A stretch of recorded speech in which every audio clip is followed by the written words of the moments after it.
friends, Keisha Shepard here, teacher, writer, and blogger at whispersfromtheridge.weebly.com. This will be my last post in the video series about ways to generate writing at home.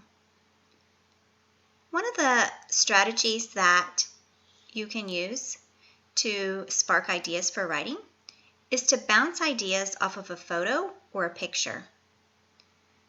For this example, I chose a picture of the lovely 4 o'clock flowers that are growing in my yard.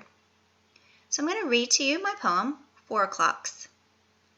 4 o'clock, oh how I adore your charming petals, your fragrance galore. From your leaf to your stem, my sunny side 4 o'clock, you are a rare gem. With each tock of the clock, I can't wait till it's 4. I know that I'll see you just a little bit more. Sleep well till tomorrow, my starry-eyed 4 o'clock.